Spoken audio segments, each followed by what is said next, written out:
बतावो अपन फीस के। ऊपर का बाटे 10 के, नीचल का बाटे 20 के।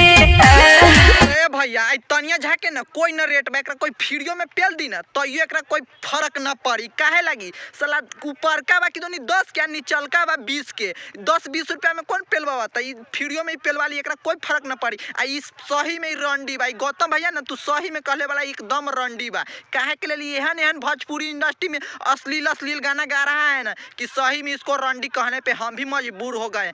साला एगो गाना गाया है ताबीज बना दी ओझा जी आ फुलौना दुनू बढ़ जाए आ जे भी देखे वो हमरा के छुए लगी हर जाए। ई गाना अपना पर ही गया हुआ है काहे लगी एकर फुलौना छोट छोट है ना से एकरा कोई छुए नहीं चाहता है वही लगी 10 अपन रेट कर लिया है से एकर फुलौना छोट है। आ अपन रुपया के रेट 10 रुपया 20 रुपया गिरा के इतना कर लिया हुआ है से एकर फुलौना छोट है। यही लगी गाना गया है से एकर फुलौना बढ़ जाएगा ना ताबीज बना दी ओझा जी अगर फुलौना बढ़ जाएगा तो ये अपन 1-1.5 लाख रुपया रेट कर लेगा आ तब इस मरवाएगा। आज की दोनी छुए लगी तब एकर हर जतई भरोसा नइखे हमरा पता देख लो बाबू मिस के।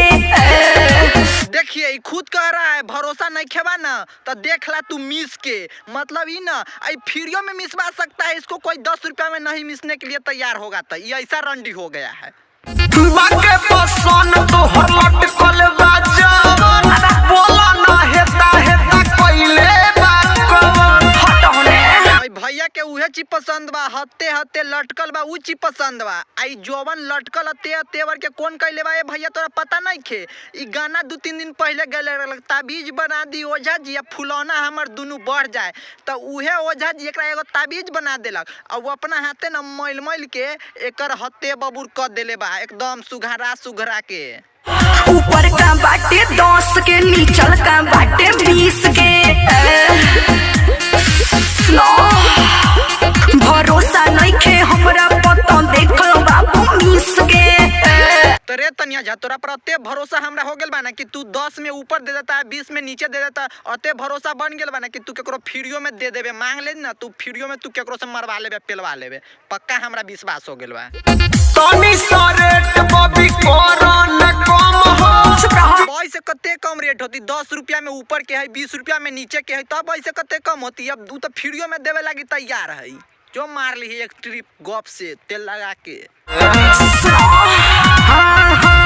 ताने के ऐसे न बुझो तू ढीला जाने लाए बाबू हमें पूरा जिला।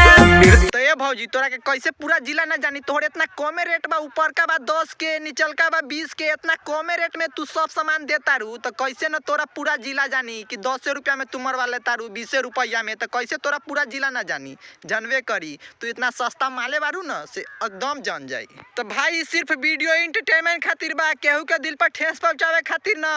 वीडियो अच्छा लागल है तो चैनल के लाइक कर देम सब्सक्राइब कर देम आ वीडियो का शेयर कर देम। अब थैंक